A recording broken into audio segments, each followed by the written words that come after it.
واعف عنا واغفر لنا وارحمنا বিসমিল্লাহি ওয়াসসালাতু ওয়াসসালামু আলা সাইয়্যিদিল আমবিয়াই ওয়াল মুরসালিন আলহামদুলিল্লাহি রাব্বিল আলামিন। আমার ভাই ও বোনেরা, পৃথিবীতে আজ অনেক সমস্যা ও অনেক জটিলতা। দিন যত যাচ্ছে মনে হচ্ছে পরিস্থিতি যেন আরও খারাপের দিকে যাচ্ছে। অনেক বছর আগের কথা মনে পড়ে। আমি যখন ছোট ছিলাম, প্রাইমারি ও হাই স্কুলে পড়তাম, তখন মনে হতো মাশাআল্লাহ, মানুষ শিক্ষিত হচ্ছে, পৃথিবীটা হয়তো আরও সুন্দর একটা জায়গা হবে যেখানে আমরা একে অপরকে ভালোভাবে বুঝব, সহনশীল হব এবং আমাদের ভবিষ্যৎ হবে অনেক সুন্দর। কিন্তু আমরা বুঝতে পারিনি যে মানুষের স্বার্থপরতা এবং আল্লাহ ও তার রাসূল সাল্লাল্লাহু আলাইহি সাল্লামের ভবিষ্যৎবাণী সত্যি হতে যাচ্ছে। আমরা জুমুয়াতে প্রায় শুনি রাসূলুল্লাহ সাল্লাল্লাহু আলাইহি ওয়াসাল্লাম বলেছেন, সবচেয়ে উত্তম সময় হলো আমার যুগ, তারপর তার পরের যুগ, তারপর তার পরের যুগ।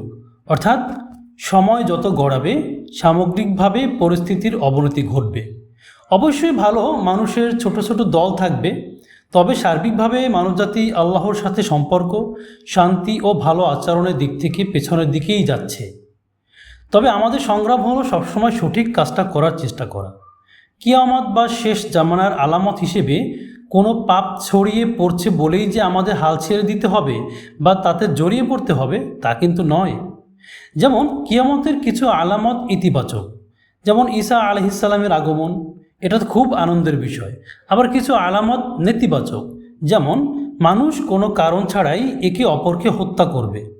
রাসূলুল্লাহ সাল্লাল্লাহু আলাইহি ওয়াসাল্লাম বলেছেন, শেষ জামানায় এমন এক সময় আসবে যখন হত্যাকারী জানবে না যে সে কেন হত্যা করছে, আর নিহত ব্যক্তিও জানবে না তাকে কেন হত্যা করা হলো।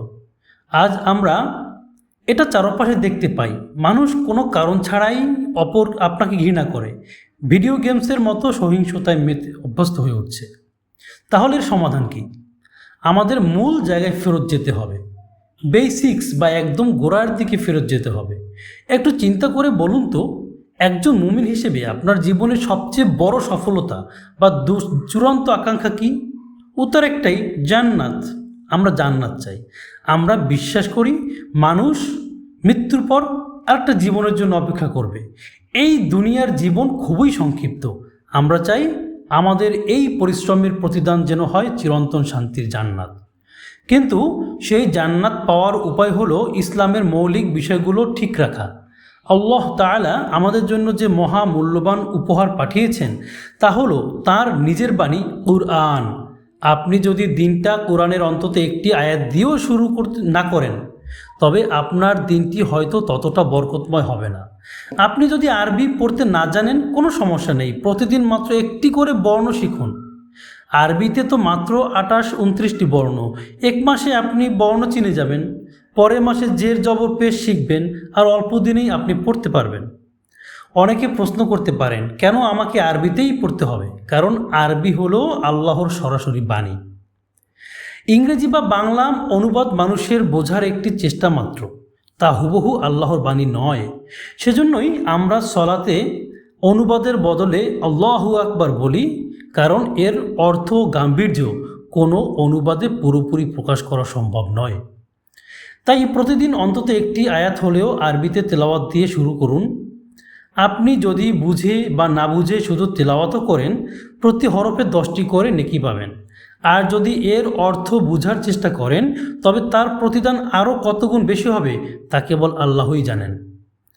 আজকে আমরা গাড়ি চালানোর জন্য কত নিয়মকানুন ও ট্রাফিক কোড মুখস্থ করি, ড্রাইভিং লাইসেন্স নেওয়ার জন্য পরীক্ষা দিই, কারণ আমরা অমুক জায়গায় পৌঁছাতে চাই। অথচ জান্নাতে পৌঁছানোর জন্য যে কুরআন কোড বা নির্দেশিকা দেওয়া হয়েছে তা বোঝার জন্য আমরা কতটুকু চেষ্টা করছি? অনেকে সোশ্যাল মিডিয়ায় বলে, না বুঝে আরবি পড়া দরকার নেই। এ কথাটা ভুল। আরবি তেলাওয়াতের নিজস্ব সওয়াব ও বরকত রয়েছে, তবে হ্যাঁ, তেলাওয়াতের পাশাপাশি অর্থ বোঝার চিকিৎসাও চালিয়ে যেতে হবে। যারা নতুন মুসলিম বা রিভার্স হন, তারা কোরআনের অর্থ বুঝেই ইসলামে আসেন, আর আমরা জন্মগত মুসলিম হয়েও কোরআনের অর্থ বুঝি না। এটাই আমাদের বড় ব্যর্থতা। ইসলাম হলো ন্যায় বিচার, দয়া ও শান্তির ধর্ম, কিন্তু আমরা নিজেরা কোরআন ও হাদিস থেকে দূরে সরে যাওয়ার কারণেই আজ নানা বিভ্রান্তি তৈরি হচ্ছে। অনেকেই আবার বলে আমাদের শুধু কোরআন মানলেই চলবে, হাদিসের প্রয়োজন নেই। এটা একেবারেই গ্রহণযোগ্য নয়। যে বিশ্বস্ত ধারাবাহিকতায় আমাদের কাছে কোরআন পৌঁছেছে, ঠিক সেই ধারাবাহিকতায় রাসূল সাল্লাল্লাহু আলাইহি সাল্লামের হাদিসও পৌঁছেছে।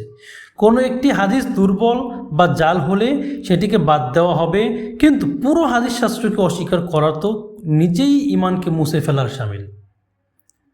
আল্লাহ তাআলা কোরআনে বলেছেন, তারা সফল যারা কোরআন তেলাওয়াত করে, সালাত কায়েম করে এবং আল্লাহর দেওয়া রিজিক থেকে গোপনে ও প্রকাশ্যে দান করে। আপনার কাছে যে জ্ঞান বা ধন সম্পদ আছে তা অন্যদের মাঝে ছড়িয়ে দিয়ে সার্কেল বা বৃত্তটি পূর্ণ করুন। ভালো শিক্ষক তিনি, যিনি কোরআন শেখেন এবং অন্যকে শিখান।